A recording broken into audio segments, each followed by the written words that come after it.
34, Marlow Ainsley had nowhere left to go. After 10 years of caring for her father in the only home she'd ever known, she buried him on a cold Tuesday in October. 10 years. She'd given up her job, her friends, any chance at the life other women her age were living. 6 weeks later, her older brother and sister sold that home. They handed her a check that didn't cover a single year of what she'd given up. Her sister looked her in the eye and said 2 words that would follow Marlow across 1,600 miles of highway. Rent-free. Then they handed her the keys to what nobody else wanted. A 13-room motel, abandoned, sitting somewhere off a 2-lane highway in the New Mexico desert. 1,600 miles from Ohio. Her brother laughed when he gave her the keys. He said, "Keep it if you want, Marlow. It's worthless." So she packed everything she owned into an old sedan. And she drove. 3 days, 1,600 miles. No plan, no dream, just somewhere to go. She arrived at dusk, and the moment she stepped out of that car, she knew something was wrong. The motel was supposed to be abandoned, empty for years, but the parking lot had been swept clean. The windows were spotless. The weeds around the front office had been trimmed by hand. Someone had been here, today. 12 of the 13 rooms sat dark. But at the far end of the building, room 13, a single light was on. Someone was already living there, and the stranger behind that door was about to change both of their lives forever. Stay with Marlow, because sometimes when life leaves you nowhere to go, it's leading you exactly where you were meant to be.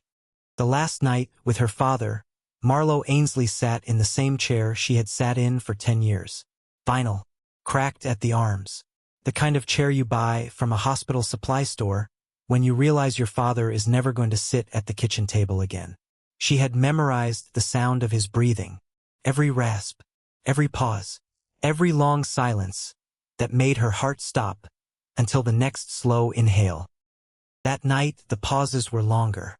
She didn't move, because when you have loved someone for 10 years the way you love a wound that won't close, you learn that leaving the room is the one thing you cannot do.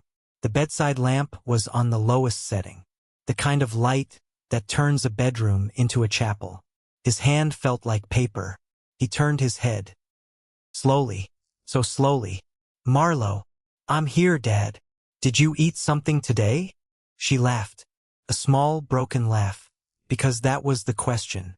After 10 years, after the pills and the sheets and the shots and the middle-of-the-night ambulances, after she had turned 34 in a house that smelled like antiseptic, that was still the question he asked her. "Yeah, Dad. Ate." She hadn't. He nodded, just barely. Then he whispered something she didn't quite catch. Something about a door. Something about a light. Something about a place she had never heard of. She leaned closer. She said, "What, Dad?" "Say it again." But he didn't, and then he was gone. She sat there for a long time, holding a hand that was already cooling. The lamp was still on. The clock still ticked. Somewhere in the kitchen, the refrigerator hummed. And in the middle of all that ordinary sound, Marlow Ainsley realized she had just heard the last words she would ever hear from the only person who had asked her every day for 10 years if she had eaten. She didn't cry. She didn't call anyone. She just kept holding his hand. Because for 10 years someone had needed her. And now, suddenly, nobody did.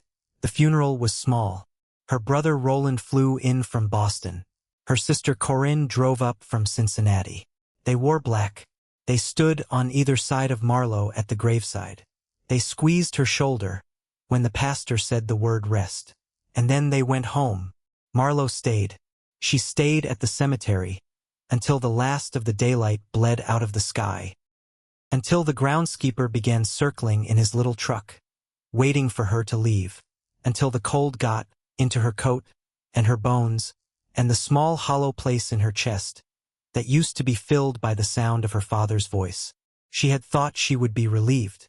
Everyone had told her she would be. The hospice nurse, the pastor, the woman at the pharmacy who had known her father for 30 years. They had all said gently that when it happened, there would be a kind of release. That she had done enough. That she could finally rest.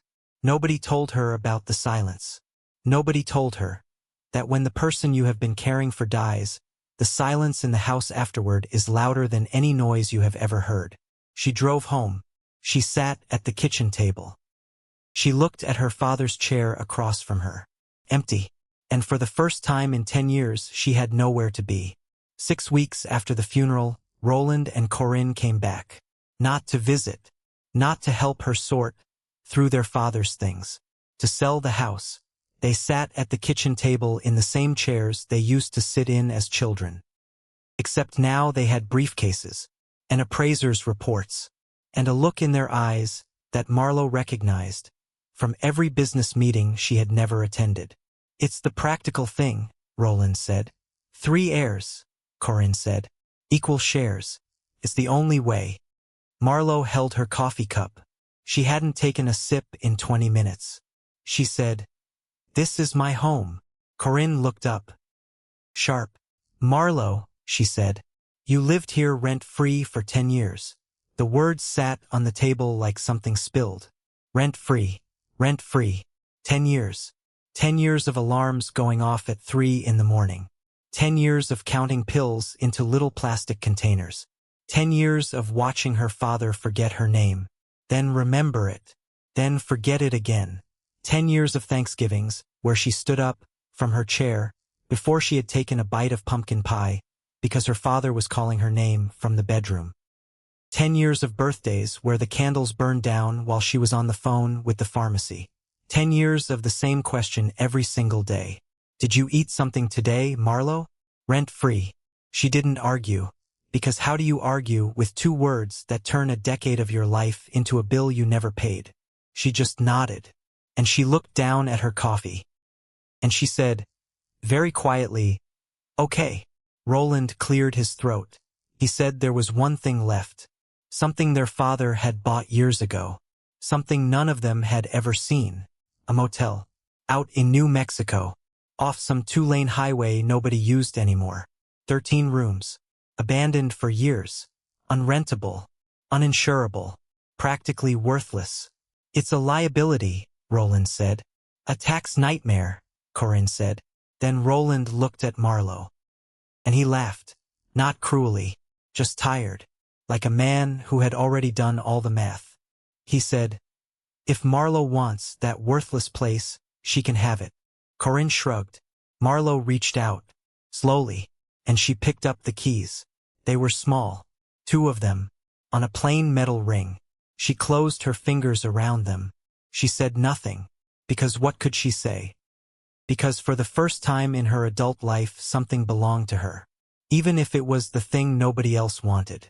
Especially because it was the thing nobody else wanted. 3 days later, everything Marlow owned fit inside a used sedan. 2 suitcases. A cardboard box of her father's books. A photo album. A cast iron skillet that had belonged to her grandmother. Her mother's silver locket, which she hadn't worn in 27 years, since the day her mother left to marry another man and start another family that did not include a 7-year-old daughter with skinned knees and too many questions. That was it. That was the sum total of 34 years. She drove west. The first day, she cried behind the wheel through most of Indiana.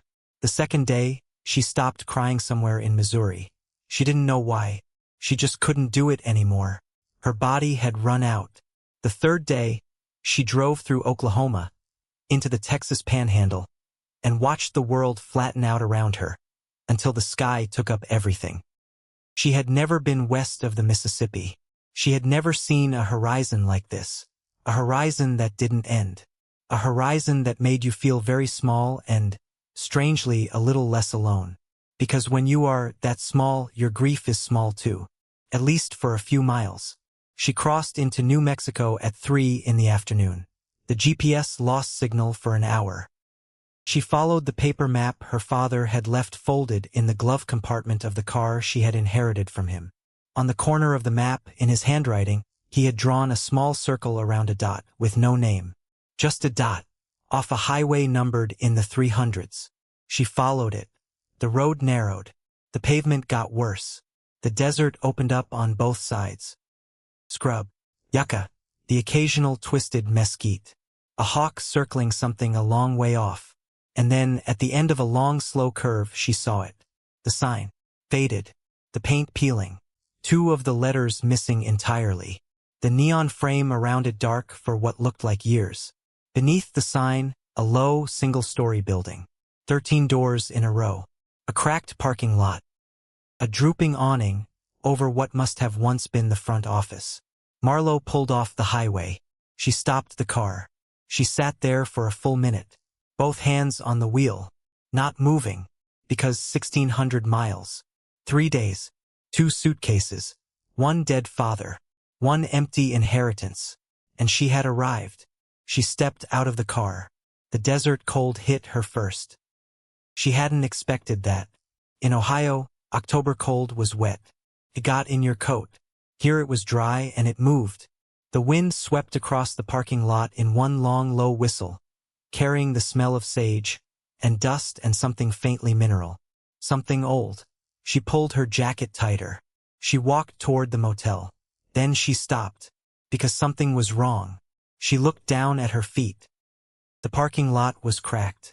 Weeds pushed up through the asphalt. That much made sense. That much matched the picture in her head. But the weeds had been trimmed. Trimmed. By hand. Recently, she looked up. The windows of the front office. Filthy on the outside, from years of dust storms. Except along the bottom edge of each pane, where someone had wiped a clean stripe. As if they had been trying to see out, or in. She walked a little further. The concrete walkway that ran the length of the motel had been swept. Not clean, not perfect, but swept.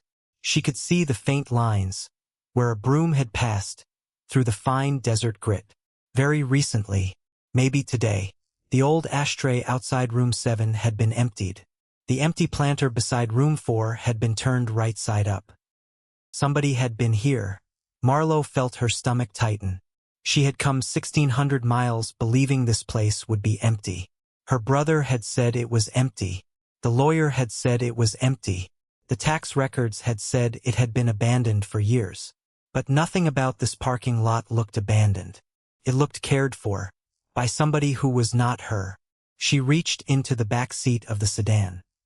She pulled out the heavy flashlight her father had kept under the driver's seat since she was a teenager. He had put it there the year she got her license. He had said, "You never know, kiddo. You never know." She turned it on. She walked slowly along the length of the motel, past room 1, room 2, room 3. Each door was closed. Each window was dark. Each room was silent, until she got to the far end, until she saw it.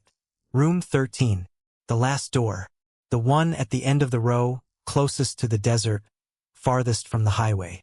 The window was lit, not brightly, a single low bulb behind a thin curtain, but lit. Someone was in there. Someone was living in there. Marlow's hand shook. Not much. Just enough to make the flashlight beam tremble across the door. She almost turned around. She almost got back in the car and drove until she found a truck stop and slept in the parking lot with the doors locked. She could figure this out in the morning, in the daylight, on the phone, with the sheriff. She almost did, except she didn't, because she was 34 years old. Because she had just driven 1,600 miles. Because she had held her father's hand while he died. Because she had signed papers to give up the house she grew up in. Because her sister had reduced 10 years of her life to 2 words. Because tonight this place, this ruined, dusty, cared for, lit up impossibility of a place, belonged to her. She walked up to room 13. She raised her hand. She knocked. Nothing. She knocked again. Harder. Footsteps. Slow. Careful. The chain slid. The door opened. A man stood in the doorway.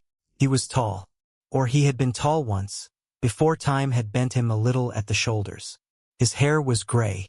His face was weathered in the way that faces get weathered when they have spent most of their years outside. His hands were the hands of a man who had worked. Not one job. Many jobs. For a long time. He looked at her. then at her flashlight. He said, "You lost, ma'am." His voice was quiet, even, not surprised, not angry. Marlow almost laughed. Almost. Because it was the least threatening question a stranger had ever asked her at 9 o'clock at night in the middle of nowhere. She said, "No. Are you?" He studied her for a long second. She said, "My name is Marlow Ainsley." "Nothing," she said. "I own this motel." Something changed in his face. Not fear. Not anger. Not even surprise, really. Just a quiet kind of resignation. The look of a man who has been waiting for a piece of news he knew was coming. He glanced back into the room behind him. Then he looked at Marlow again. He said, "I wondered if somebody might show up eventually." His name was Silas Hayworth. He was 68. He told her he had found the motel 4 months ago. He had been traveling west. His truck had broken down about a mile up the road. He had walked here looking for a phone. He had found none. But he had found a building that looked like nobody had cared about it in a very long time. He had slept in room 13 that first night, and he had never left. Marlow looked past him. The room was small. A narrow bed made up with military precision.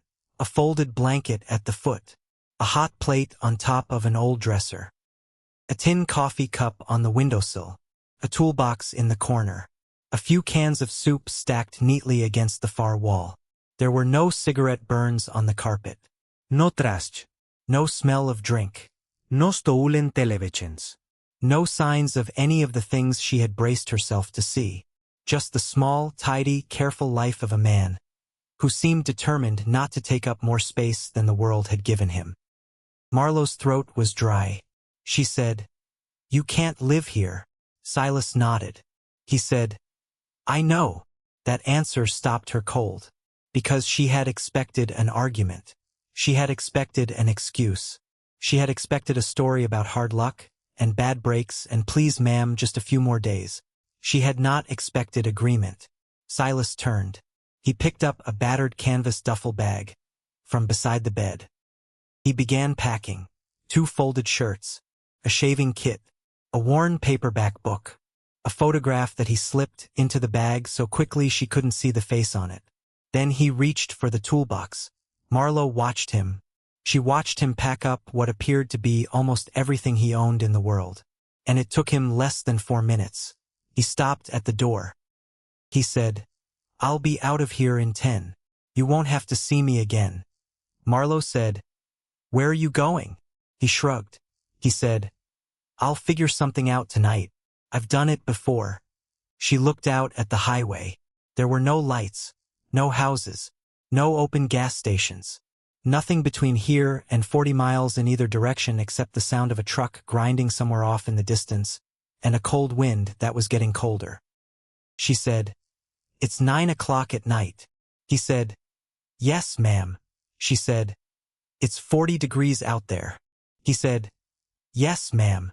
And then he said, very quietly, "It's okay."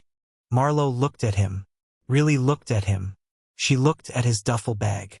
And she looked, just for 1 second, at her 2 suitcases sitting in the back seat of her sedan.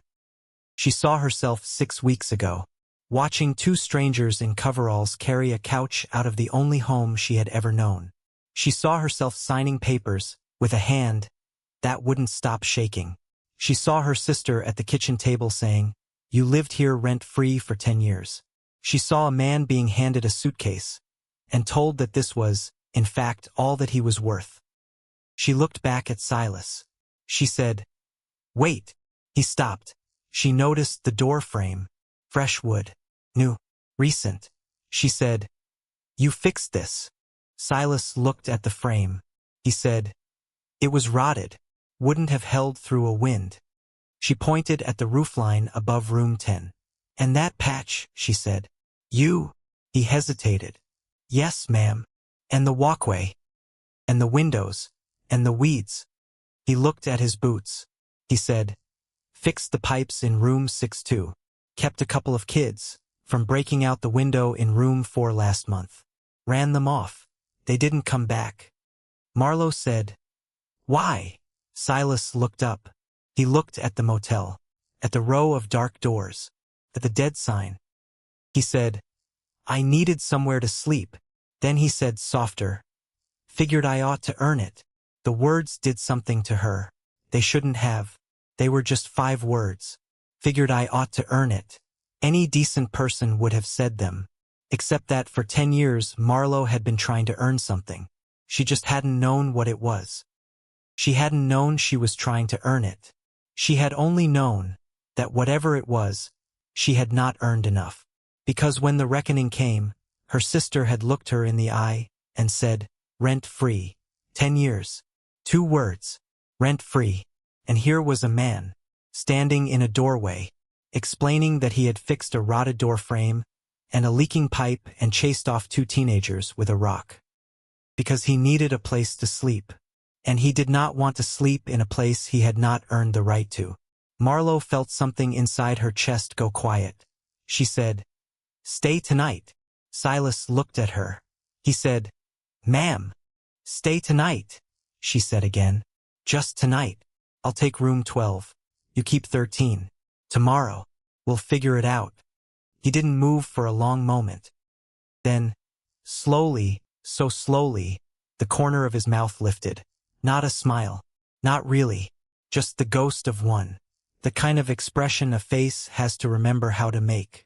He carried his duffel bag back inside room 13. He set it down, gently, like it was something breakable. Marlow turned. She walked back down the length of the motel to her sedan. She pulled her 2 suitcases out of the back. The wheels rattled on the concrete walkway as she pulled them toward room 12. Silas watched her from his doorway. She stopped in front of room 12. She realized she didn't have the key to that room. She had 2 keys. She didn't know which room they went to. She held them up. She said, "Which one is this?" Silas walked over. He took the ring from her hand. He looked at the little worn brass tag on each key. He picked one. He fitted it into the lock. Turned. He handed the ring back. He said, "It's clean. I mop them out once a week. All of them." Marlow blinked. She said, "You mop them all?" He said, "Yes, ma'am." She said, "Every week?" He said, "Yes, ma'am." She said, "Why?" He looked at her, and this time there was something in his eyes she couldn't quite name. Something old, something tired, something a little bit like an answer to a question she hadn't asked yet. He said, "In case somebody came." He turned. He walked back to room 13. He closed the door. Marlow stood in the doorway of room 12 for a long time. She stepped inside. The room was small. A double bed, a bedside table, a lamp, a framed print of the desert on the wall, the glass wiped free of dust. The bathroom light came on when she flipped the switch. The faucet ran, first brown, then clear. The bed had a clean sheet on it, folded down at the corner. She sat on the edge of the mattress. She looked at the clean sheet. She thought, he did this. Not tonight, but someday, some week. He walked in here with a bucket and a mop, and he made this bed. In case somebody came. She put her face in her hands. She did not cry. She had done all her crying for the week in the parking lot of a truck stop in Missouri. But something in her chest hurt in a way that felt, for the first time in months, like being alive. She lay in bed with her clothes on and the lights off. She could hear the wind. She could hear a coyote once a long way off. She could hear the small settling sounds of an old building. And underneath all of it, through the thin wall that separated her room from his, she could hear another human being breathing. For 10 years, she had lain awake at night listening to her father breathe. She hadn't realized how much she had missed the sound of another person in the next room. Not needing her, not calling her name, just there. She closed her eyes. She thought she wouldn't sleep. She slept. At some point in the night, she woke. She didn't know why, at first. Then she heard it, a soft, insistent scratching. At her door, not a knock, a scratch, rhythmic, patient, like something that had been standing out there for a while, hoping to be noticed. Marlow sat up. Her heart went into her throat. She fumbled for the flashlight on the bedside table. She turned it on. She walked to the door. She looked through the peephole. There was nothing. Then something moved. Low, down at the base of the door. She unlocked the door. She opened it. Just a crack. An animal looked up at her. A dog. Old. Golden. Its face gone white around the muzzle. Its eyes cloudy at the edges. It sat on the concrete walkway with the perfect stillness of an animal that has been sitting a long time and is very patient about what it wants. Marlow said, "Oh." The dog didn't move. It just looked at her, waiting. She opened the door wider. The dog walked in, slowly, as if it had been in this room many, many times before. It went straight to the space between the bed and the wall, turned around 3 times. It lay down, put its head on its paws. Marlow stared at it. She said, out loud, to no one, "What are you doing?" The dog closed its eyes. She went to it. She crouched down. She held out her hand. The dog opened its eyes. It looked at her hand. It looked at her face. Then very slowly it lifted its head. It pressed its nose into her palm.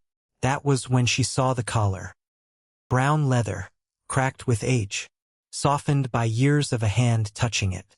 There was a small brass tag hanging from it. She turned the tag over. She read what was engraved on it. She stopped breathing. She read it again. Scout. And beneath that, Thaddeus Ainsley. Her father's name. Her father's name. On a dog's collar. In a motel in New Mexico. 1,600 miles from Ohio. In a room she had never seen. On an animal she had never met. Her father's name. Marlow sat down on the floor. Just sat. Right there. On the worn carpet of room 12. And she put her arms around a dog she had never met. And she pressed her face into the top of his head. And the dog, who had been waiting on the walkway for, who knows how long, let her. He smelled like dust, and warm fur, and something faintly like the aftershave her father had used for 40 years. She didn't know how that was possible. She didn't know anything. She stayed there, for a long time, holding a dog named Scout, whose collar said her father's name. She didn't sleep again. At dawn, she stepped outside. Scout followed her. He walked at her heel like he had been trained to. Or like he had walked at her father's heel, and he was walking at hers now because she was the closest thing to what he remembered. Silas was already up. He was sitting on the concrete curb outside room 13, with a cup of instant coffee. He looked at Marlow. He looked at the dog. He said, "Oh." Marlow said, "You've seen him before." Silas nodded. Slowly. He said, "He's been coming around since I got here. Not every day. Every few weeks. He'd sit at the edge of the parking lot for a while. Then he'd leave." He paused. He said, "I've been feeding him. When he showed up. Wasn't sure who he belonged to." Marlow looked at the tag again. She said, "He belonged to my father." Silas was quiet. Then he said, "Your father used to come here." Marlow said, "I didn't know." Silas said, "I got the sense somebody used to look after this place. A long time back. There's a pattern to how the electric got run. Somebody paid to keep the meter alive. Not for the whole building. Just enough. Enough for one room." He looked at his cup. He said, "Room 13. Marlow sat down on the curb next to him. Slowly, like her body wasn't quite hers anymore. Scout lay down at her feet. She said, "He never told me." Silas said, "Fathers don't always." She said, "He was sick for 10 years. I took care of him. I never left him. I never left the house. I never even took a weekend." She said, "He must have come here before all that." Silas said, "I'd guess so." She said, "Then when did he come? How?" "He never went anywhere. I would have known." Silas was quiet for a long moment. Then he said, "You'd be surprised what a man can do when nobody's looking." She looked at him. She said, "That doesn't help." He said, "I know." She almost laughed. Almost. The sun came up. over the ridge behind the motel. It turned the parking lot gold. Turned the desert gold. It turned the peeling paint of the front office gold. And for one moment, the whole ruined place looked like the picture on the front of a postcard from another century. Marlow watched it. She said, "There's something I have to do." Silas said, "Ma'am." She said, "I have to go through the office." The front office door was locked. Neither key on her ring fitted. Silas went to his toolbox. He came back with a small pick. He worked the lock in about 90 seconds. He handed it back to her. He said, "I didn't do that." She said, "Understood." The office was small.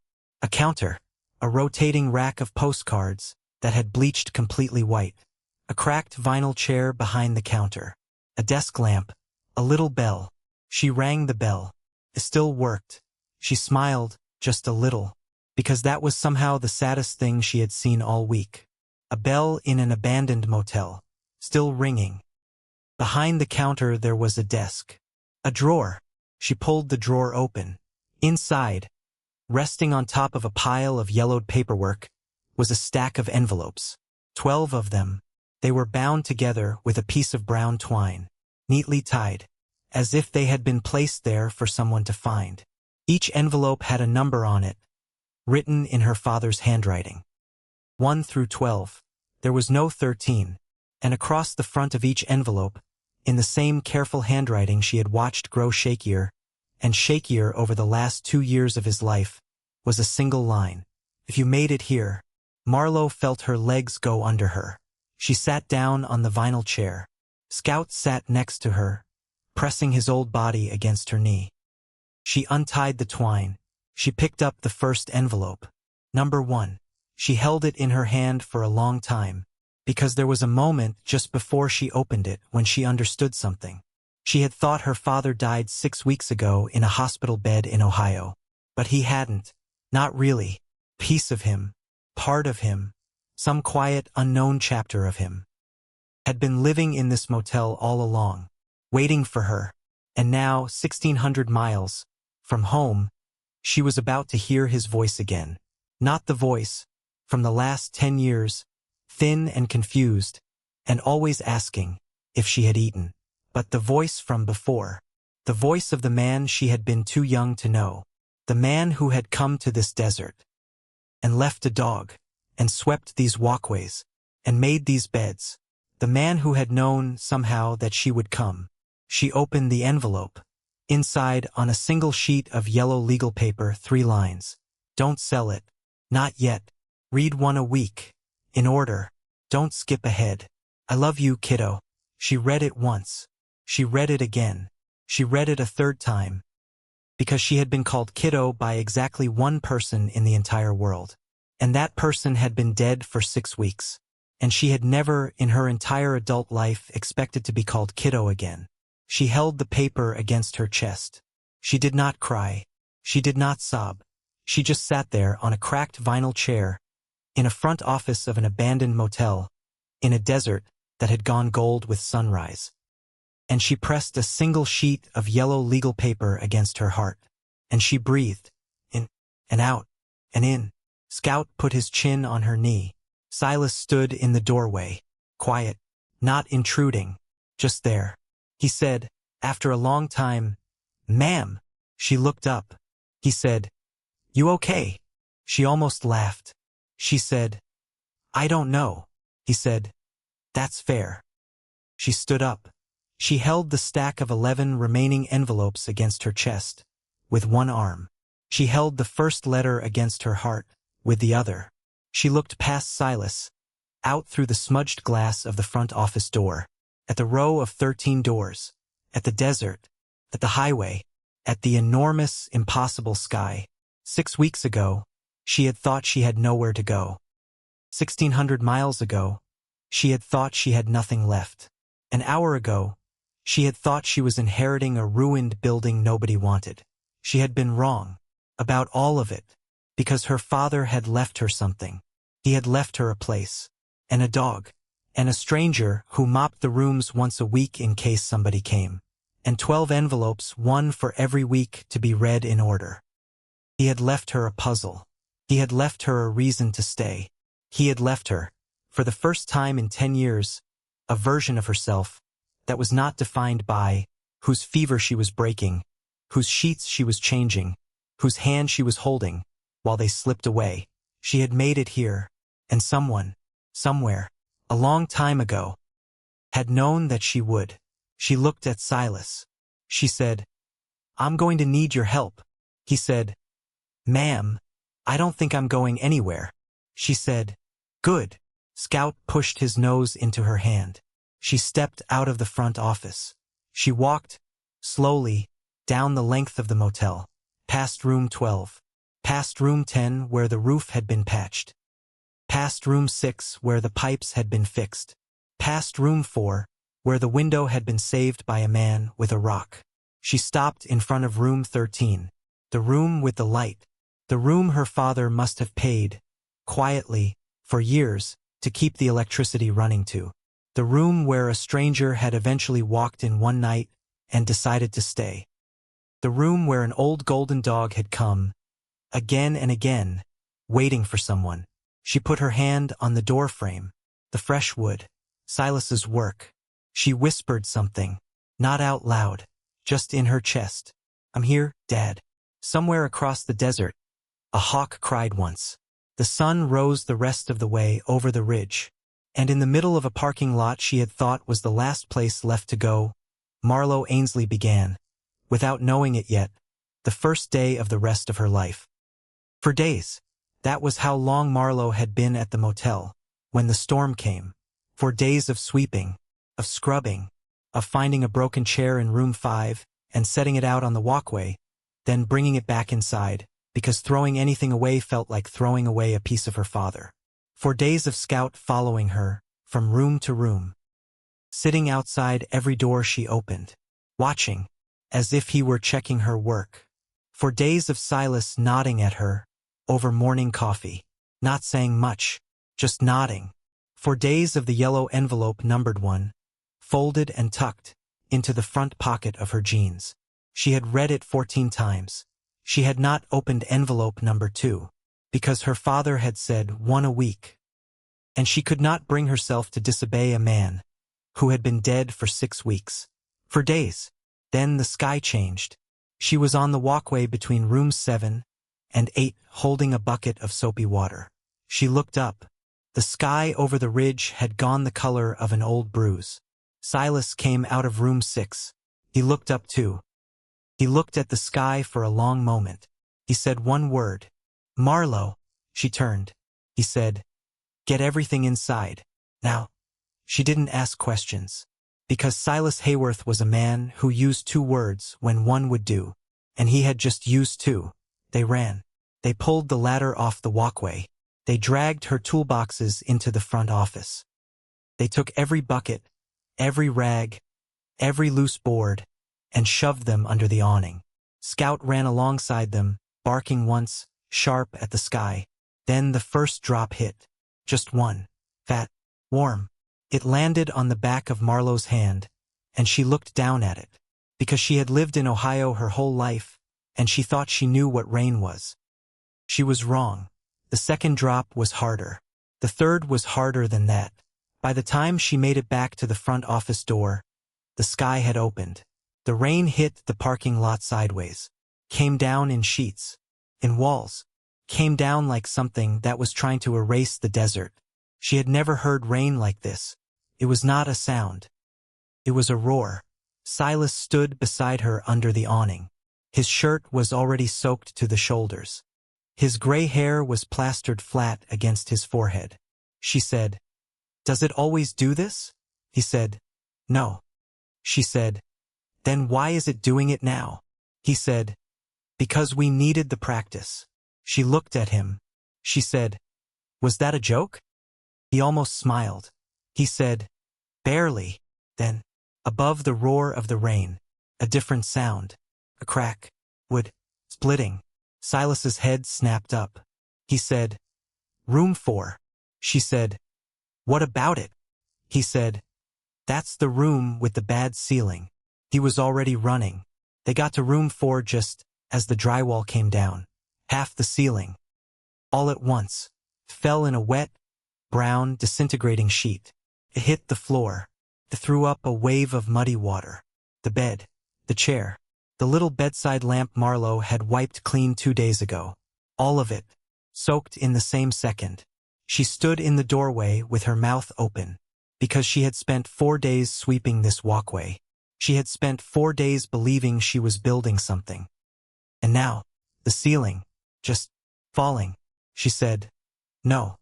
She said it out loud. To the room, to the ceiling, to the sky. She said, "No, no, no, no." She grabbed a plastic bucket. She ran forward to catch the water. Silas caught her arm. She spun on him. She said, "Let go." He said, "Marlow, forget the bucket." She said, "The floor is going to." He said, "Look." He pointed at the far wall. She looked. Water, spreading, fast, moving in a dark stain across the carpet, straight toward an old electrical panel mounted low on the back wall. She felt her stomach drop. She said, "That's not good." He said, "No, ma'am." She said, "What do we do?" He said, "We kill the power. Then we keep the water off that panel until we can get somebody out here." She said, "How?" He was already moving. He said, "Sandbags, plywood, anything heavy." She stood there, just 1 second too long, because a part of her had gone quiet. A part of her was watching the ceiling drip. Part of her was thinking, this is what my brother said. This is what my sister said. It's a liability. It's a nightmare. And they were right. Silas stopped in the doorway. He turned. He looked at her. He said, "Marlow." She looked up. He said, "If you want to save this place, I need you." For words. I need you. They stopped her heart. Because for 10 years those had been the 4 most familiar words in her life. Marlow, I need you. Marlow, can you get my pills? Marlow, can you drive me? Marlow, stay with me, don't leave. And then her father had died. And nobody had needed her again. Not once. Not for 6 weeks. Not her brother. Not her sister. Not the pharmacist. Not the neighbor who used to bring casseroles. Not anyone. And she had not realized how much of her had gone hollow. Until this stranger, in a doorway, in a storm, said, "I need you." She grabbed a flashlight. She said, "Tell me what to do." He said, "Come on." They ran. For the next 3 hours, there was no time to think. There was only the storm. They dragged plywood from the storage shed behind the office. They soaked to the skin. Silas dropped to his knees in the mud outside the electrical panel and began stacking boards against the wall to divert the water. Marlow tore open old feed sacks from behind the shed. She filled them with sand, with gravel, with anything that would sink. She dragged them across the parking lot in the dark, in the rain, and she piled them against the plywood.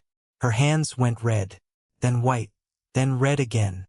Her jeans stuck to her legs. A cold that felt like glass moved into her shoulders. She slipped. She went down on one knee, hard, on concrete. Silas shouted, "You okay?" She shouted, "I'm fine." She wasn't. She could feel blood soaking through the knee of her jeans. She got up. Another crack. Behind them, she flinched, turned. A section of the walkway awning had torn loose. It was flapping in the wind like a broken wing. She wanted to sit down. She wanted to cry. She wanted to give up. She thought, out loud, into the rain, "I can't lose this too."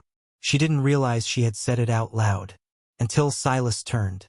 He was 3 feet away, soaked, his face streaked with mud. He heard her.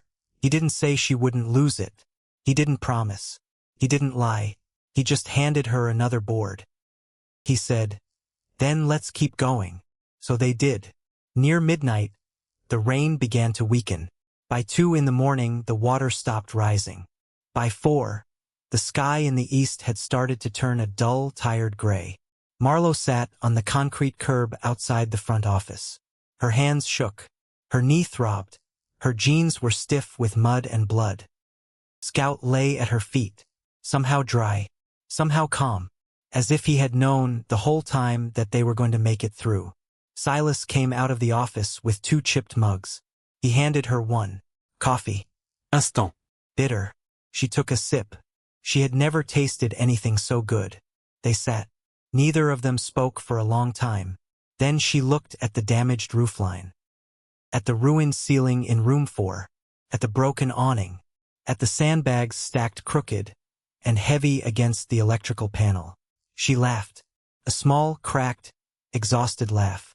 She said, "Everybody kept telling me this place was falling apart." Silas took a sip. Slow. He said, "So are most things worth saving?" She looked at him. She wasn't sure if he was talking about the motel. She wasn't sure he was sure either. She looked down at her hands. Scraped raw. Cut in 3 places. A splinter in the meat of her thumb. Nails black with paint she had never quite gotten off. For 10 years, these hands had measured pills, held cups to lips, stroked her father's forehead through fevered nights, closed his eyelids the morning he died. Now they were the hands that had, in one night, helped save a building. A ruined, ugly, half-drowned building. That belonged to her. She flexed her fingers. She thought still useful. She thought it very quietly, in the back of her mind, where nobody could hear, but she thought it. And for the first time in 6 weeks, that was enough. The sun came up. It turned the wet parking lot silver. Marlow watched it. She said, "Silas." He said, "Ma'am." She said, "Stop calling me ma'am." He said, "Yes, ma'am." She almost spit out her coffee, because he was smiling, barely, but smiling, and she realized with a small, strange shock.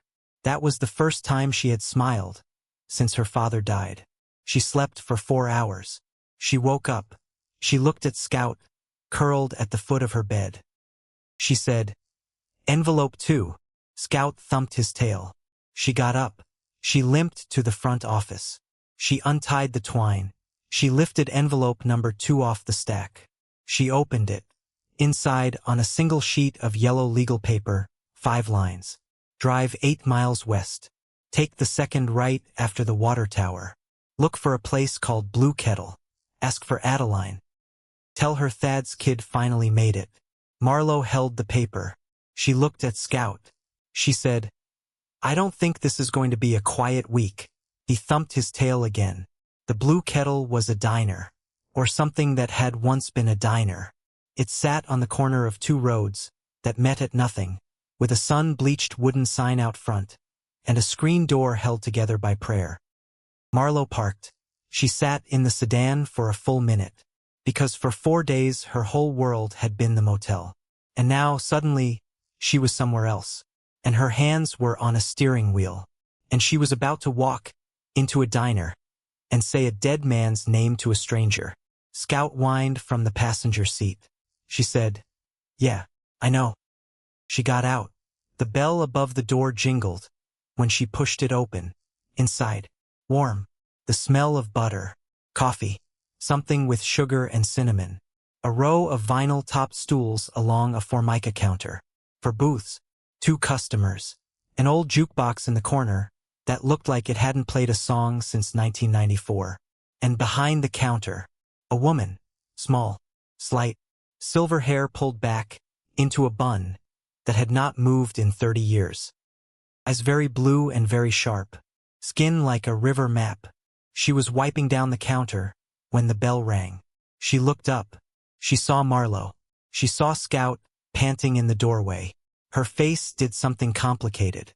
She set down the rag. Very carefully. She said, "Oh." Marlow said, "I'm looking for Adeline." The woman said, "I know." She came out from behind the counter. Slowly, she stopped 2 feet from Marlow. She looked at Marlow's face, then at Scout, then back at Marlow's face. Her eyes filled. She said, "You're Thad's girl." Marlow said, "Yes." Adeline said, "You look just like him." Marlow's throat closed, because nobody had ever said that to her. Her brother looked like their father. Her sister looked like their father. Marlow, everyone had said, looked like their mother. The mother who left. The mother whose face she couldn't quite remember, without a photograph. But this stranger, in this diner, in the middle of the New Mexico desert, was looking at her and saying, "You look just like him." She sat down on the nearest stool, because her legs had gone soft. Adeline sat down beside her. Marlow said, "How did you?" Adeline said, "How did I know you were coming?" Marlow nodded. Adeline said, "Your father told me, a long time ago." Adeline brought her coffee, and a slice of pie. Peach, warm. She didn't ask. She just brought it. Marlow ate, because when someone puts pie in front of you and doesn't ask, you eat it. Adeline watched her. Then she said, "Your father paid for your first meal at this diner, before you were even born." Marlow said, "What?" Adeline said, 22 years old, rail thin, ate 3 plates of eggs. Said if he ever had a daughter, he'd bring her here. Said she'd love the pie. Marlow set down her fork. She said, "When was this?" Adeline said, 1978. Marlow said, "He was here. In 1978. Adeline said, "He was here." Marlow said, "Why?" Adeline looked at her for a long moment. Then she looked away, out the window, at the empty parking lot, at the sun on the pavement. She said, "Some stories you have to hear a little at a time." Marlow said, "Why?"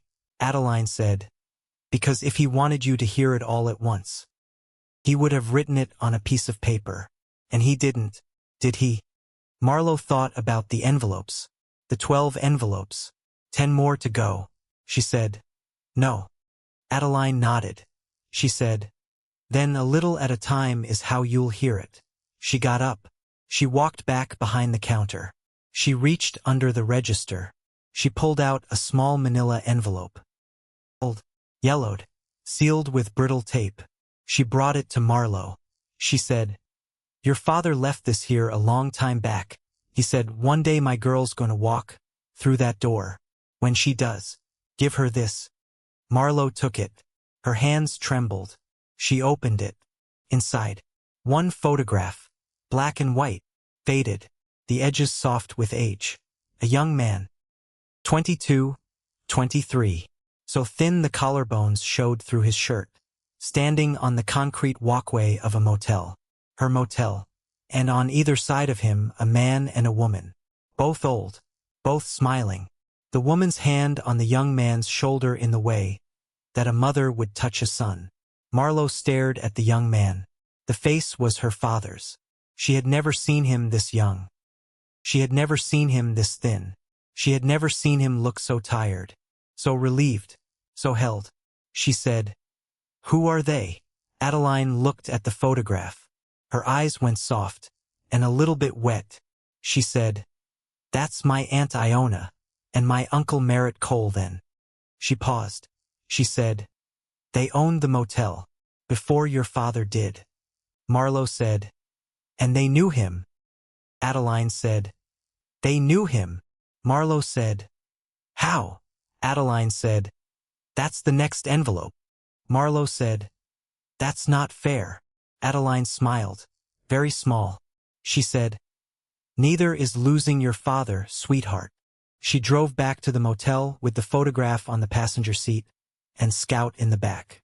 She did not turn on the radio. She thought he was here. He was here 40 years before I was born. Well, not before I was born, but before I knew him. Before he was Dad. Before he was the man with the fevers and the pills. Before he was anything I ever saw. She thought there was a whole man before me, and I never met him. She thought he was 22. He was rail thin. He was hungry. Somebody fed him. Somebody fed him. Her chest hurt. She wiped her eyes with the back of her hand. She almost missed the turn to the motel. She got back at 4 in the afternoon. There was a car in the parking lot. Not hers. Not Silas's truck. A silver sedan. Late model. Dusty. The hood was up. Steam curling off the engine block. A woman stood beside it. 60. maybe 61. Neatly dressed in a way that meant she used to have somewhere to dress up for. Silver already showing at her temples.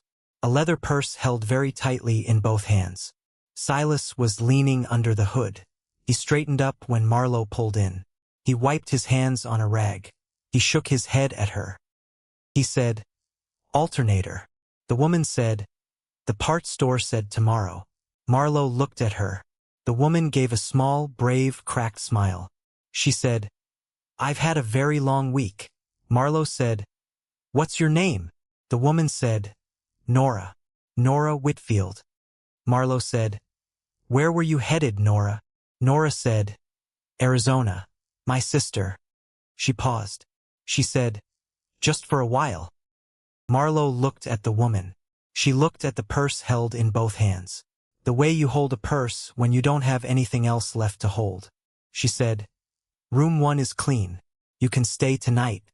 Nora said, "How much?" Marlow said, "Nothing." Nora immediately shook her head. She said, "I can pay." Marlow said, "I know you can. But we're not open yet." Nora looked at her for a long moment. Then, very quietly, she said, "Thank you." And her voice cracked on the word thank. That evening, Marlow found Nora sitting outside room 1. 2 paper cups of coffee on the walkway between them. Nora offered her one. Marlow sat down. They didn't talk for a long time. Then Nora said, 34 years. Marlow looked at her. Nora said, "My marriage. 34 years." She stared out at the highway, at the light going orange over the ridge. She said, 3 weeks ago, my husband told me he didn't want to be married anymore. Marlow said nothing. She had learned, a long time ago, that sometimes silence was kinder than any word. Nora kept going. She said, "The children are grown. The house is going on the market. I'm driving to my sister's because I can't sit in that house another night. And I don't know why." She paused. She said, I know why, but I don't know why." She looked down at her coffee. She said, "The hardest part isn't losing the marriage." Marlow said, "What is?" Nora said, "Not knowing who I am without it." Marlow felt something in the middle of her chest, like a door opening, because, different story, same question, 10 years of caregiving, 34 years of marriage, both ending, both leaving a woman staring at a life she no longer recognized, wondering if she had been a person all along, or only a role. Nora looked at her. She said, "How old are you?" Marlow said, 34. Nora said, "Then you have time." Marlow said, "I'm not sure I do." Nora said, "Sweetheart, if I have time, you have time." They sat there, until the sun went all the way down, until Scout came out and pressed himself against Marlow's leg, until the desert cold started to come in through their coats. Then Nora went to bed. Marlow sat on the walkway a little longer. She thought about the photograph in the manila envelope. She thought about a 22-year-old boy, standing in front of this motel, being held by strangers. She thought about a woman sitting in a car for 3 days, because there was nowhere else left to go. She thought about her father saying, "Don't sell it. Not yet." She thought he knew. He knew what this place could be. Because it had been that for him. She got up. She went inside the office. She opened her father's notebook to a blank page. She wrote at the top, "Second Hope Motel." She looked at the words. She said, out loud to no one, "Okay, Dad, okay." The next morning, Silas replaced Nora's alternator. Marlow tried to charge her nothing. Nora tried to pay for the room. They argued gently. Neither of them won. At noon, Nora hugged Marlow. Then she got in her car and drove west. An hour later, Marlow was stripping the bed in room 1 when she found it. A folded 20, and another 20, under the coffee mug on the bedside table, and a note on the back of the diner receipt, for the next person who needs somewhere to stop. Marlow sat on the edge of the bed. She held the money in one hand. She held the note in the other. She read it 3 times. She thought, this is going to be the whole thing. This is what he was doing. This is what he wanted me to see. She put the $40 in a mason jar on the front office counter. She wrote a small piece of masking tape and stuck it on the jar. She wrote, for the next one. That was Tuesday. Wednesday, she opened envelope number 3. They'll come. Not many at first. Let them. She almost laughed, because that was so much like her father. Short, practical, faintly bossy. Wednesday afternoon, the county inspector arrived. He was a thin man in a khaki shirt. He carried a clipboard. He was polite. He was thorough. He was, Marlow could tell from his eyes, going to be a problem. He spent 2 hours walking the property. He checked the electrical panel Silas, and Marlow had spent 3 hours in a storm trying to save. He shook his head. He checked the plumbing under room 4. He shook his head. He checked the fire escape signs, of which there were none. He shook his head. He came back to the front office. He removed his glasses. He said, "Ma'am, I'm sorry." he said the electrical needed to be brought up to code. Every room. He said the plumbing needed new supply lines to at least 4 of the units. He said the fire safety requirements alone. Alarms, extinguishers, egress lighting, signage. He said all of it was going to cost. Marlow said, "How much?" He gave her a number. She stared at him. She said, "I don't have that." He said, "I know, ma'am. I'm sorry. I'm just the messenger." He said if she wanted to open the whole motel, that was the number. He handed her the report. He tipped his hat. He drove away. She sat behind the counter for a long time. She wrote every dollar she had on a legal pad. Then she wrote the inspector's number below it. The numbers didn't work. She wrote them again. They still didn't work.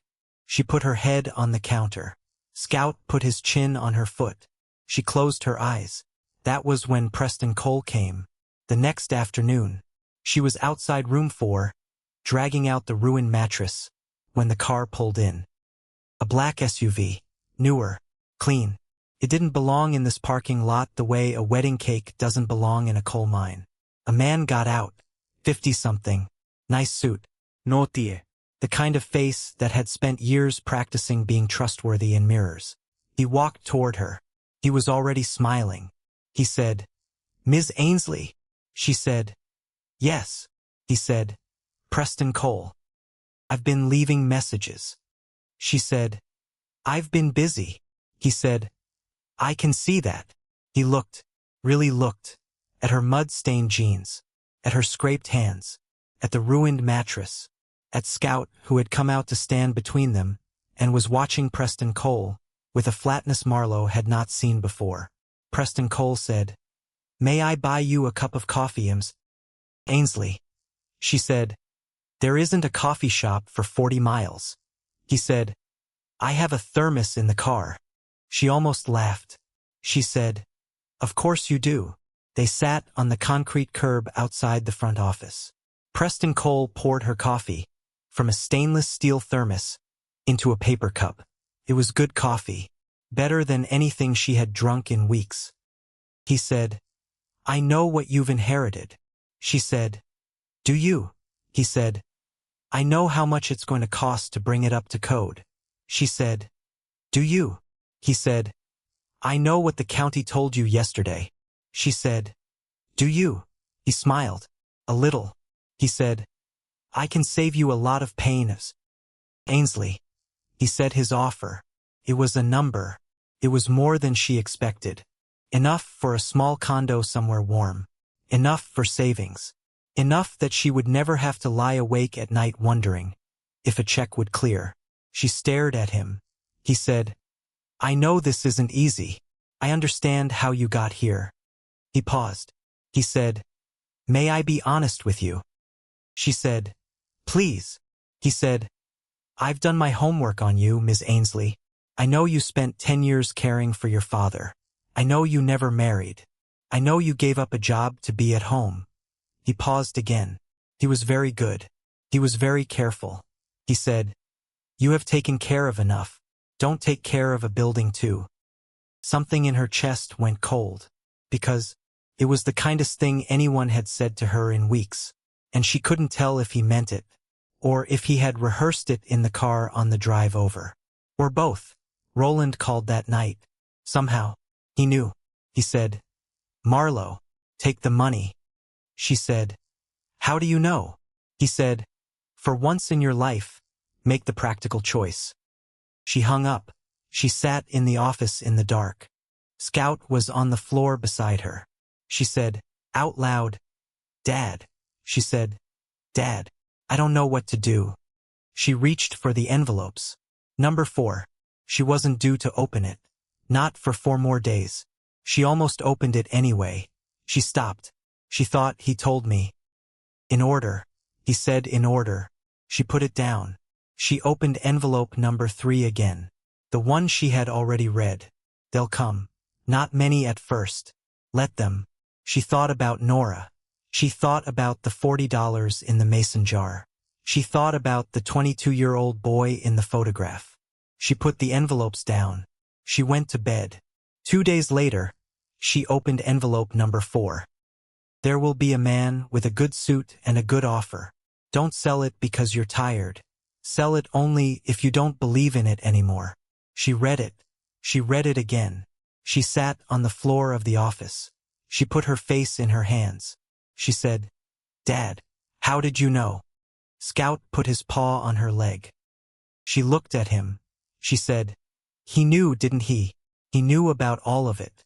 He knew about the storm and the ceiling and the man with the offer. He knew." Scout tilted his head. She said, "How did he know?" She thought he knew because it had happened to him. All of it. Some version of it. He had been the one in the storm. He had been the one being offered a way out. And he had chosen. And he wanted me to choose the same way. Without telling me to. She held the letter against her chest. She got up. She walked outside. She walked all the way down to room 13. She stopped. Silas was on the walkway outside his door. He had a duffel bag beside him. He was folding a shirt. She said, "What are you doing?" He said, "Figured I'd save you the trouble." She said, "The trouble of what?" He said, "Getting rid of me when you sell." She said, "Silas." He said, "Yes, ma'am." She said, "I told you to stop calling me ma'am." He said, "Old habit." She said, "Where were you going?" He shrugged. He said, "Nowhere in particular." She said, "Nobody has nowhere in particular." He said nothing. She thought about the photograph he had slipped into his bag that first night, the one he wouldn't let her see. She said, "Silas." He looked up. She said, "You have somebody." He looked down at his shirt. He didn't answer. She sat down on the walkway beside him. She said, "You have somebody." He said quietly, "I have a son." She said, "Where?" He said, "Colorado." She said, "Does he know you're here?" He said, "He knows I'm alive." She said, "Does he want you there?" Silas was quiet a long time. Then he said, "He's asked." She stared at him. She said, "Then why are you living in an abandoned motel?" His face did something. Something small. Something painful. He said, "Because my wife died. Then the medical bills came. Then the house went." He looked at his hands. He said, "By the time my son offered me his spare room, I didn't have anything left except problems. Didn't seem right to bring those into his house. He's got a wife, 2 little girls. He's built something." He paused. He said, "I didn't want to be the thing that came into his house and made it heavy." Marlow sat there. She looked at him. She said, "So you decided, for him, that you were a burden." He looked away. She said, "You don't get to decide you're a burden for someone else." He said softly, "Isn't that what you've been doing?" She stopped. She said, "What?" He looked at her. He said, "You've been talking, for 4 days, like your life ended, because nobody needs you anymore." She opened her mouth. She closed it. He said, "Maybe being needed isn't the same thing." as being worth something. She stared at the concrete. Her eyes burned, because, 10 years, she had built a whole self out of being needed. She had woken up every morning knowing that if she didn't, someone would suffer. She had gone to sleep every night knowing she had bought her father one more day. And when he had died, she hadn't just lost him. She had lost the reason she got up in the morning. She had lost the yardstick she used to measure whether she was allowed to take up space in a room. Rent-free. She whispered it. She said, "Silas." He said, "Ma'am."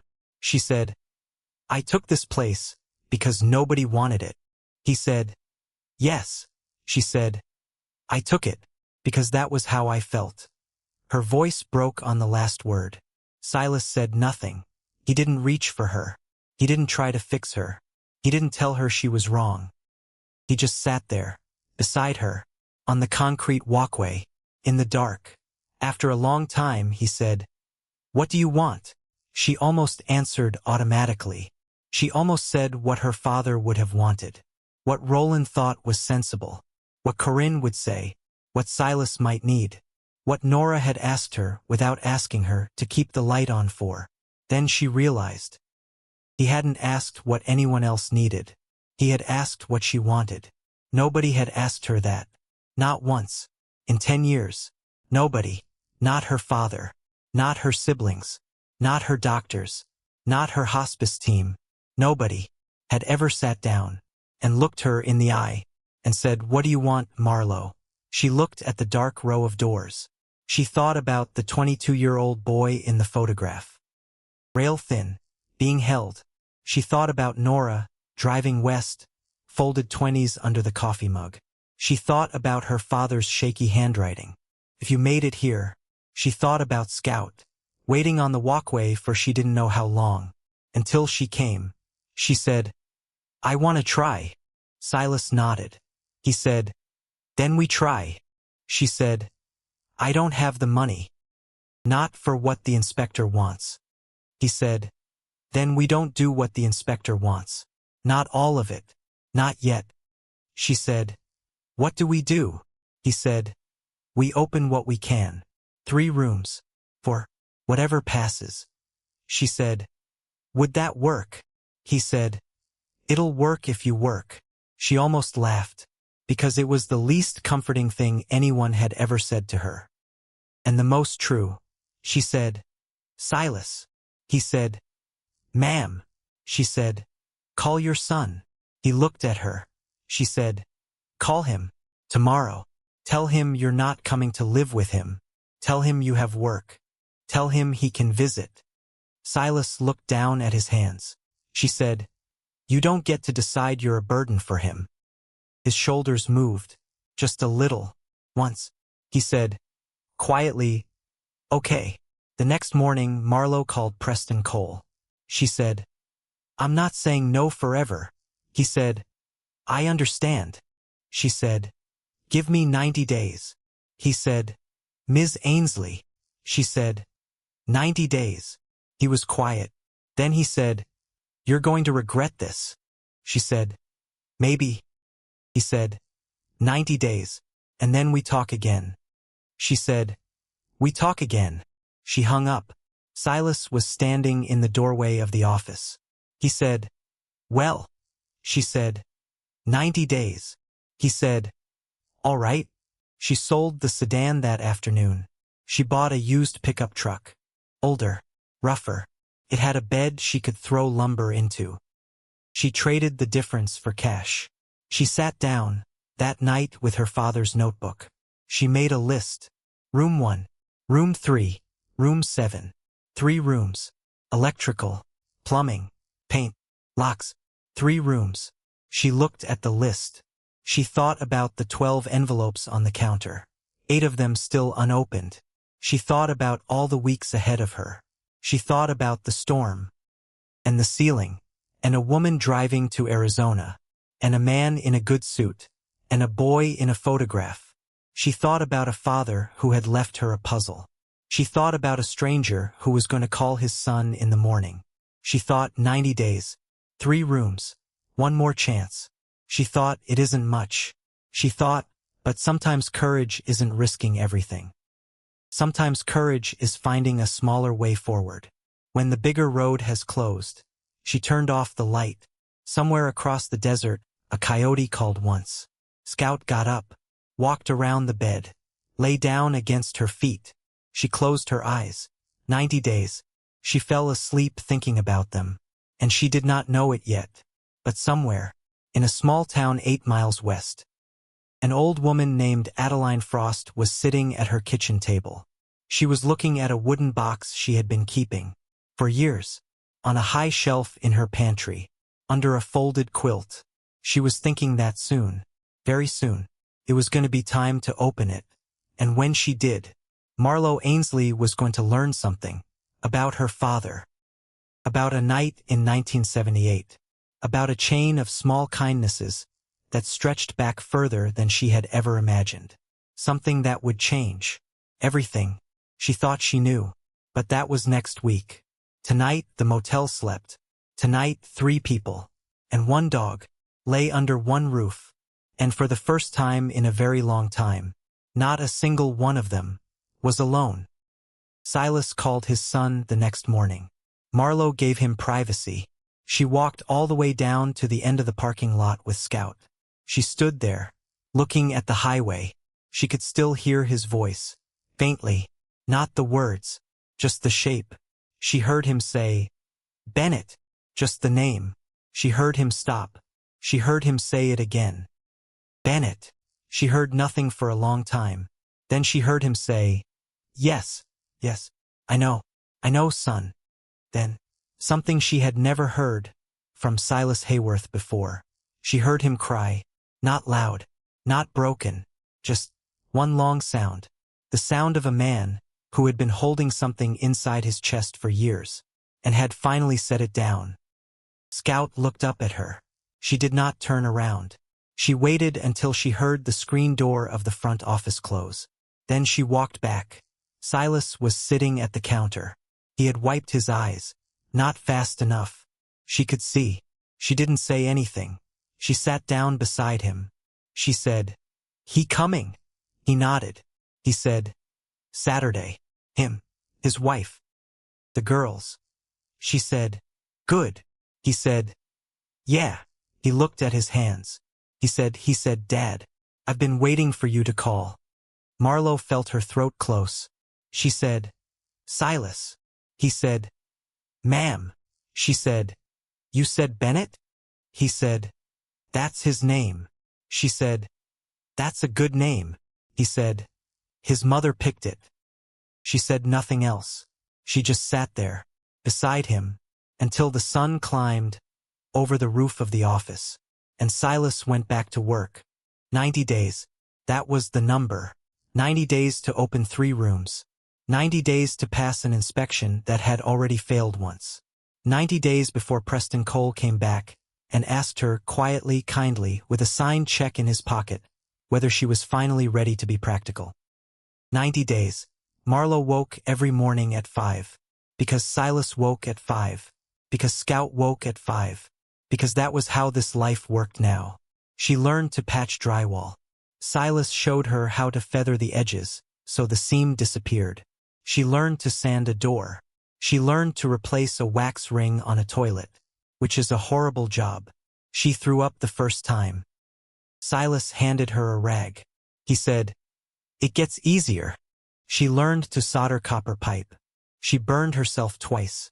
She threw the torch across the room the second time. Silas picked it up. He handed it back to her. He said, "Try again." So she did. The first faucet she installed leaked all over the bathroom floor. She stood in the puddle, both hands on her hips. She looked at Silas. He looked at the puddle. He handed her a wrench. He said, "Try again." The second faucet didn't leak. The third faucet didn't leak. By the 10th, she stopped needing him to hand her the wrench. For 10 years, most of her victories had been invisible. A fever going down, pill working, her father eating half a bowl of soup, and looking at her afterward, confused, unsure who she was. Now she could stand back and see what she had done. painted wall, a working faucet, a door that closed, something broken, that wasn't broken anymore. Small things. But she was 34 years old, and these were the first small things she had ever been able to point to and say, I did that. Saturday came. Silas was outside sweeping the walkway at 7 in the morning. He had swept it the night before, and also the night before that. Marlow watched him through the office window. She said, out loud to Scout, he's swept that walkway 3 times. Scout thumped his tail. She said, I'm not going to mention it. Scout thumped his tail again. The car pulled in at 10. An SUV. Newer. Family car. 2 car seats visible in the back. The driver door opened. A man got out. Marlow saw Silas straighten up. Slowly. Like his back hurt. Like maybe his whole body hurt. The man was in his 40s. Tall. He had Silas's shoulders. He had Silas's chin. He had a good face. The kind of face that took work seriously and told the truth at meetings. He stopped, 10 feet from his father. He said, Dad. Silas said, Bennett. They stood there. Then the back doors of the SUV opened, and 2 little girls came out. The younger one was maybe 4. The older one was maybe 6. They both had brown pigtails. They both had brand new pink sneakers. They both stopped and looked at Silas the way children look at a stranger they have only seen in pictures. Then the older one said, Grandpa. Silas made a sound. Marlow turned away from the window, because some things are not for other people to watch. She heard the door of the office open behind her. Bennett Hayworth's wife came in. She was Marlow's age. She had kind, tired eyes. She said, Ms. Ainsley? Marlow said, Marlow, please. The woman said, I'm Jenna. Marlow said, Coffee? Jenna said, Yes, God, yes. They sat at the counter. Jenna looked out the window, at her husband, standing in the parking lot, holding his father the way you hold something you have been afraid, for years that you would never hold again. Jenna's eyes filled.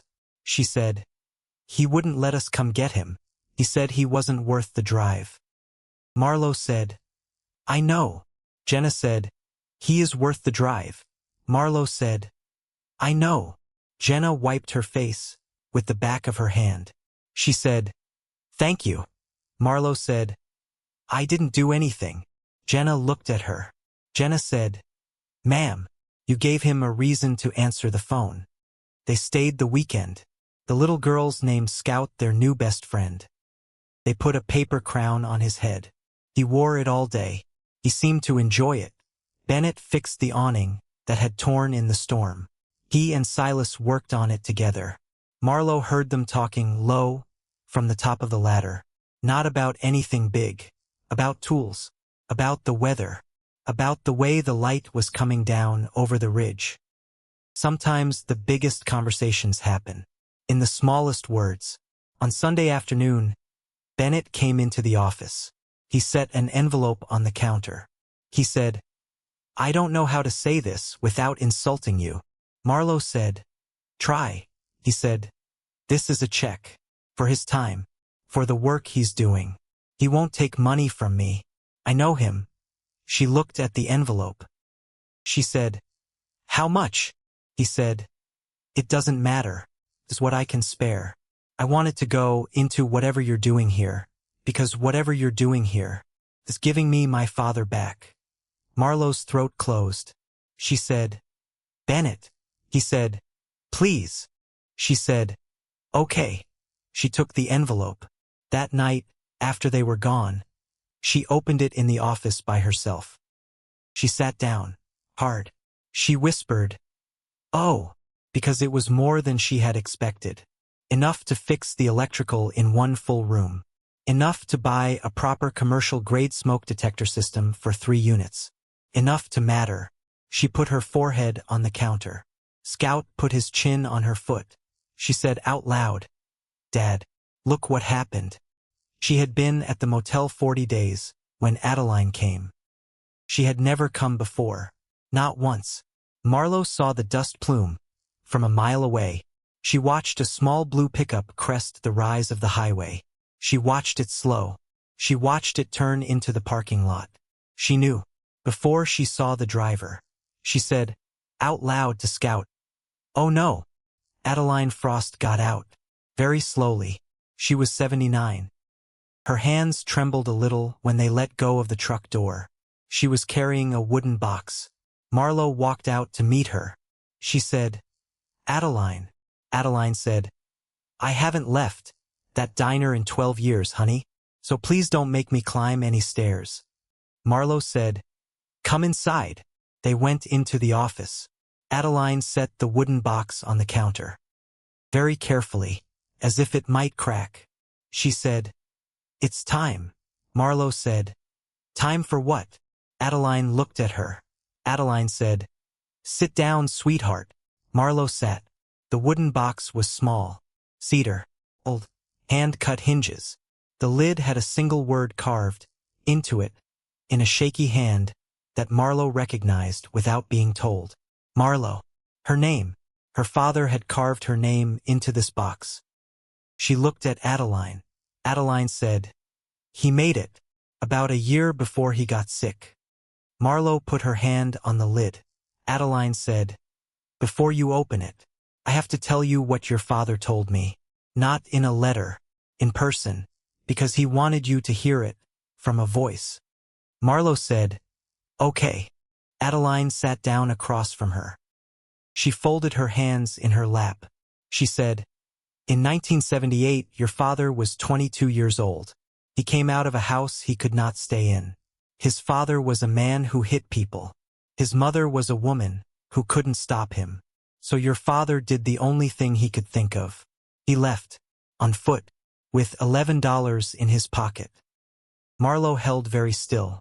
Adeline said, "He walked, and hitchhiked, and walked some more, all the way from Kentucky to New Mexico. Took him almost a month. By the time he got to this stretch of highway, he hadn't eaten in 3 days. He hadn't slept indoors in 2 weeks. He was so thin, my Aunt Iona said she thought he was a boy of 15 when he first walked up the driveway. He was 22. Marlow closed her eyes. Adeline said, "He came looking for water. He didn't have any money.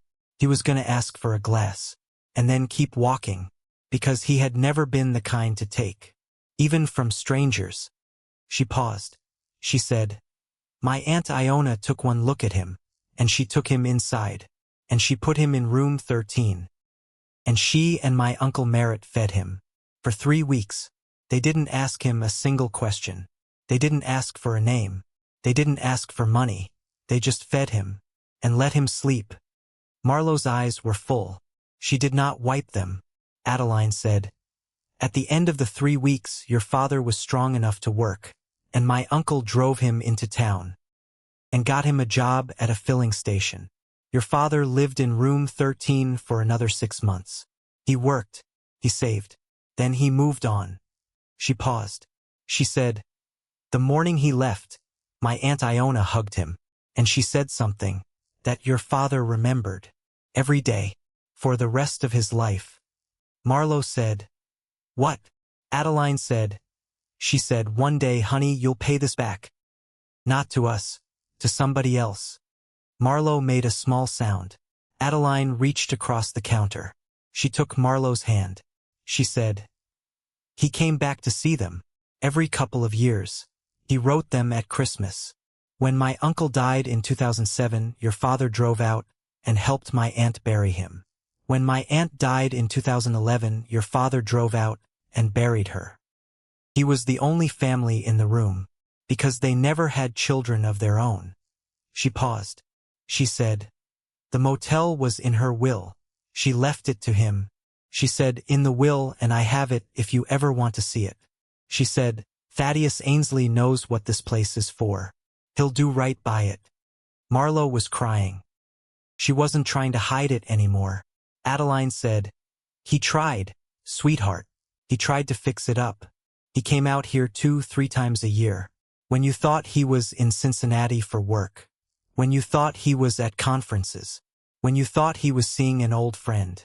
Every dollar he could scrape together. He put it into the walls of this place.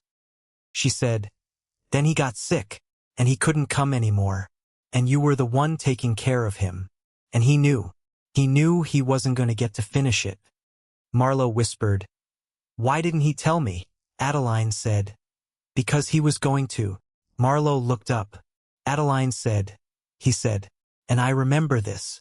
He said, I want to bring her out here myself. I want her to see it with my own eyes on it. I want to tell her the whole story sitting on that curb outside room 13. She paused. She said, he ran out of time, honey. Marlow put her face in her hands. Adeline waited. She waited for a long time. Then she said, open the box. Inside the box was a small leather notebook. Old, cracked at the spine, the pages soft from years of being turned. On the first page, in her father's handwriting, from when he was young, when his hand was steady. If you are reading this, I did not get to bring you here. I am sorry, kiddo. Marlow could not breathe. She turned the page. I have been coming to this motel for most of my life. The people who owned it saved me when I was 22 years old. I was hungry, and I was scared, and I would not have made it another week. They took me in. They asked for nothing. They said one day I would pay it back. To somebody else. I bought this place when Iona died. I meant to fix it. I meant to open it. I meant to give it away, room by room, to people who had nowhere else to go. I did not get to finish. I am sorry. She turned the page. I am leaving it to you. Not because you are the only one who couldn't say no. Not because it is the one thing nobody else in the family wanted. I am leaving it to you because you are the only one of my children who will understand. She stopped. She stopped breathing. She stopped reading. She stopped thinking. She read that sentence again. You are the only one of my children who will understand.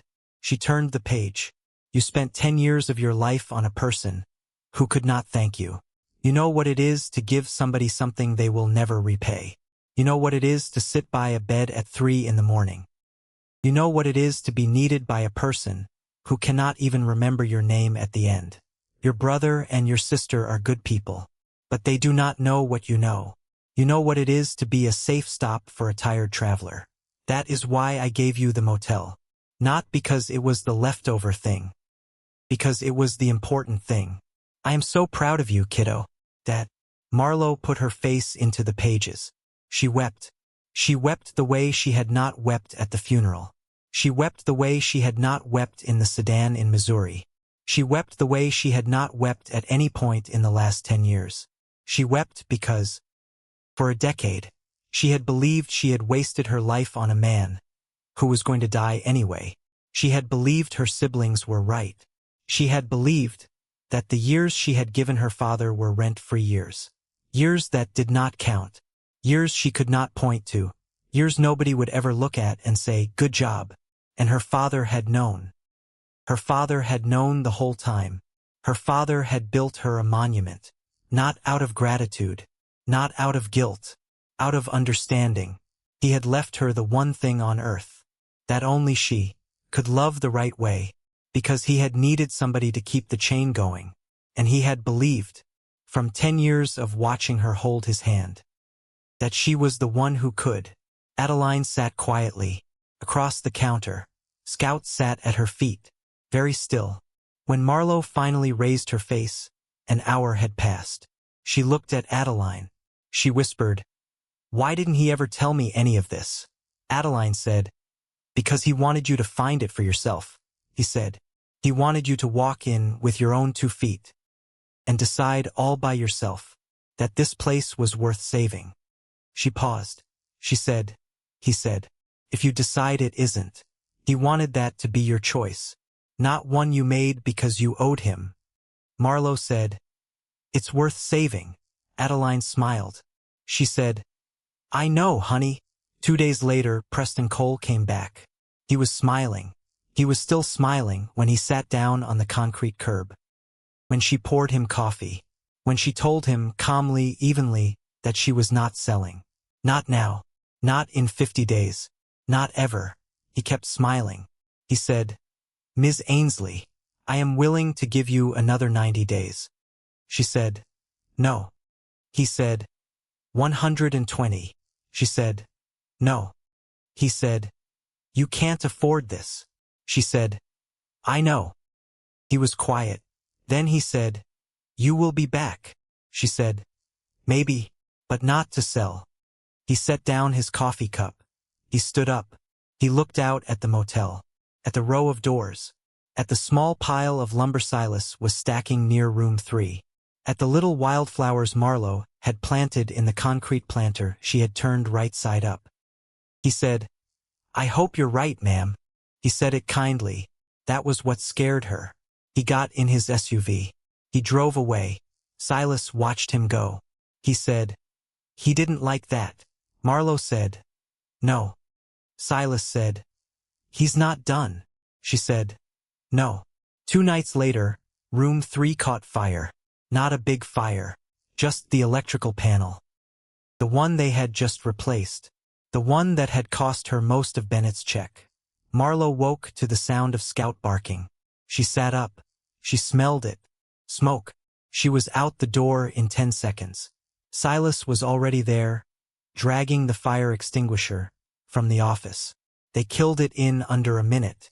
It never spread past the panel. They stood in the parking lot, breathing hard. Silas said, Marlow. She said, I know. He said, that was not old wiring. She said, I know. He said, that was a fresh cut on the breaker.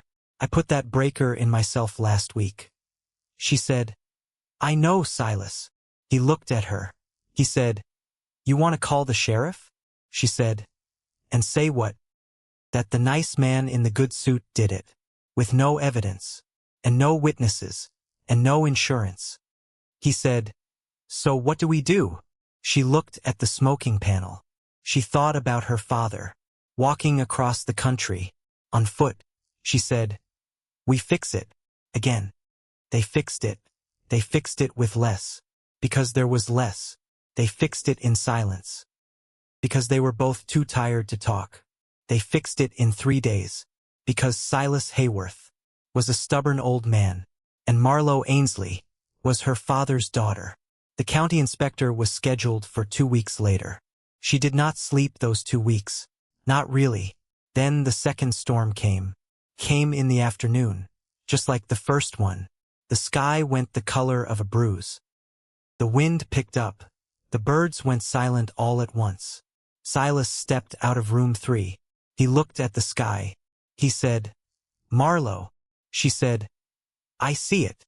He said, this one is bigger. She said, I see it. They ran. They dragged everything inside. They tied down the awning with new rope Bennett had brought them. They put sandbags they had prepped a week ago along the base of every wall. They killed the power to rooms 4 and 5 which still weren't finished.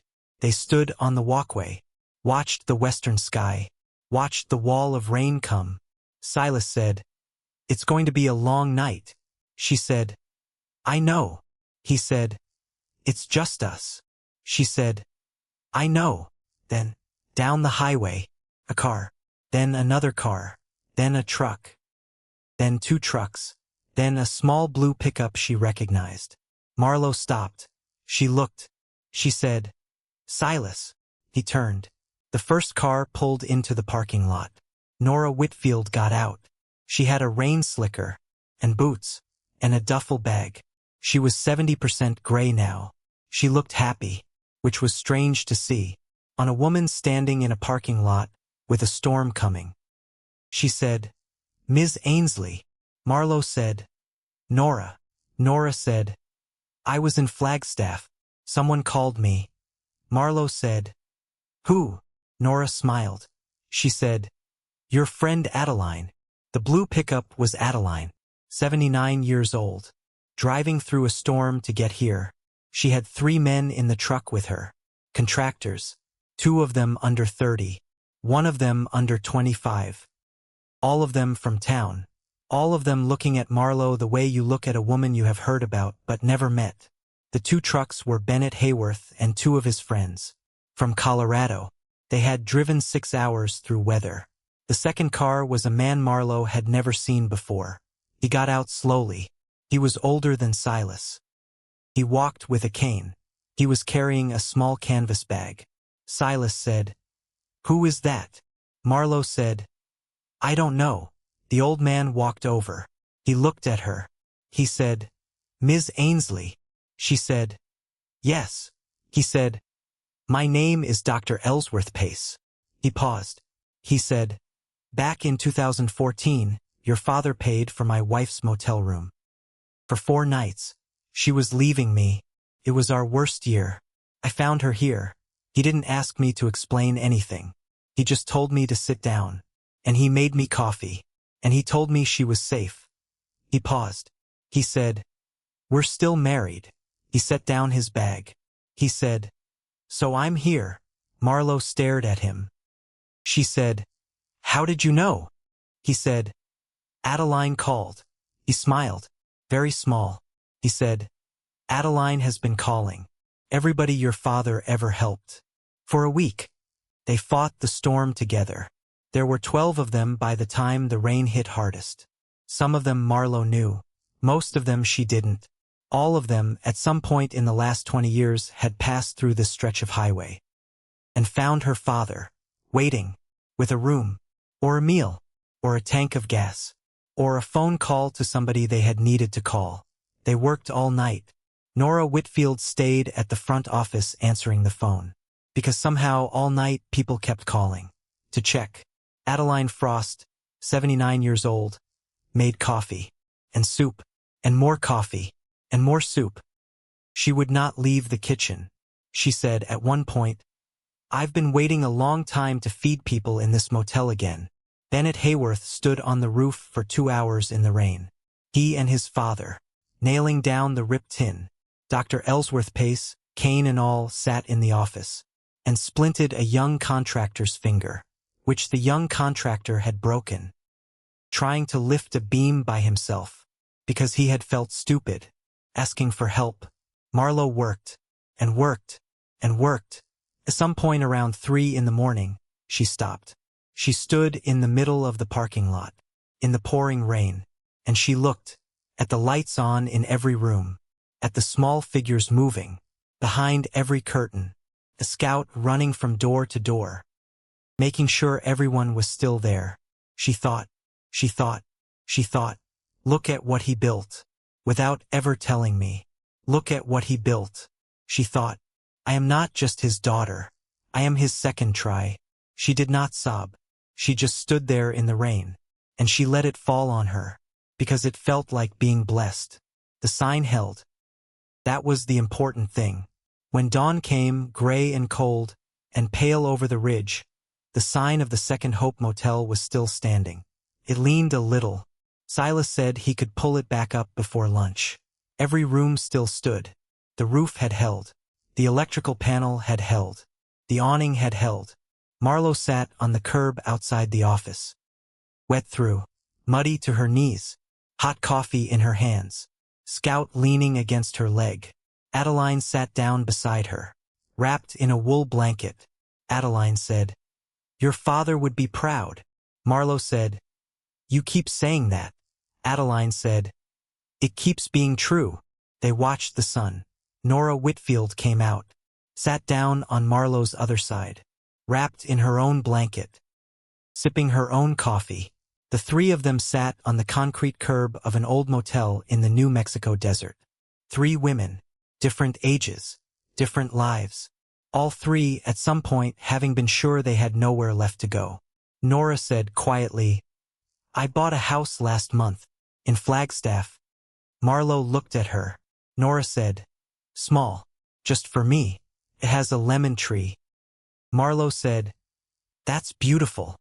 Nora said, "I hate lemons, but I love the tree." They laughed. The 3 of them. They laughed. In the mud, in the wet clothes, in the cold. They laughed until Adeline started to cough. Then they stopped. Then Nora said something Marlow would remember for the rest of her life. She said, "You know, the first time I came here, I didn't know where I was going. This time, I do." She looked at Marlow. She said, "Your father's motel told me it was allowed. To not know for a while. She said, that was the gift. The county inspector came back on a Thursday. He walked room 1. He walked room 3. He walked room 7. He checked the electrical. He checked the plumbing. He checked the fire safety. He checked the exits. He checked the smoke alarms. He checked, and Marlow held her breath in the doorway, every single one of them. He walked back to the office. He set down his clipboard. He said, Ms. Ainsley. She said, yes. He said, 3 rooms. She said, 3 rooms. He said, you can open 3 rooms. She stared at him. He signed the bottom of the form. He handed it to her. He said, you did it, ma'am. She took the form. Her hands shook. She said, thank you. He said, ma'am, you did it. Don't thank me. He tipped his hat. He walked out. He got in his truck. He drove away. She walked outside, slowly, on legs that would not quite hold her. Silas was on the walkway. He was pretending to sand a door. She held up 3 fingers. He stopped sanding. He didn't smile at first. He just looked at her, for a long, long time. Then, slowly, his face did something she had not seen on it before. He grinned, a wide, open, uncomplicated, boyish grin, on a face that had not grinned like that. Probably, in 20 years. He said, well, I'll be. She laughed. She said, yeah. He said, well. She said, yeah. Then he sat down on the walkway, slowly, like he needed to, and he cried, just a little, into the sleeve of his shirt, and he laughed. At the same time, Marlow sat down beside him. She said nothing, because sometimes you just let a man cry, into his shirt, in front of a motel he helped save, and you sit beside him, and you don't say a word. 3 weeks later, Corinne called. Marlow was behind the counter. She saw the name come up on the phone. She thought about not answering. Then she thought, no, I'm not that person anymore. She picked up. She said, hi, Corinne. Corinne said, Marlow. She said it in a voice Marlow had not heard from her sister since they were children. Corinne said, I've been thinking a lot about what I said after Dad. Marlow said nothing. Corinne said, about the rent-free. Marlow said, yes. Corinne's voice broke. Corinne said, we counted the money, Marlow. We never counted what you gave up. Marlow closed her eyes. Corinne said, I was wrong. There was a long silence. Corinne said, are you there? Marlow said, yes. Corinne said, can you say something? Marlow thought about it. She thought about a year ago, when those words would have broken her, when she would have needed them, like water. She thought about now. She said, thank you, Corinne. That means a lot. She was surprised to hear that she meant it. She was more surprised to hear that it wasn't the point anymore. She said, I love you. Corinne cried on the other end. Marlow said, I have to go. There's a guest coming in an hour. Corinne laughed. Bit small. Corinne said, a guest. Marlow said, yeah. Corinne said, I want to hear about it. Sometime. Marlow said, come out and see it. There was a pause. Corinne said, really? Marlow said, really? They hung up. Marlow sat behind the counter for a long time. Scout put his chin on her knee. She said, well, there it is. The 12th envelope was still on the counter. She had opened all the others. Slowly, 1 a week. Just like her father had said. 12 had been sitting there, unopened. For weeks, she had been waiting. She didn't know for what. That night, after Corinne's call, she sat down. She untied the ribbon. She held the last envelope in her hands. She looked at Silas across the office. He was reading a paperback. She looked at Scout at her feet. She thought, okay, Dad. She opened it. Inside, 1 sheet of yellow legal paper. 1 line. You did not replace me, kiddo. You continued me. Thank you. She read it. She read it again. She pressed it against her heart. She did not cry. She had cried enough for 1 year. She just held it against her chest, and she looked out the window, at the parking lot, at the row of doors, at the sign that Silas had straightened, that said, in fresh painted letters, Second Hope Motel. That night she stepped outside.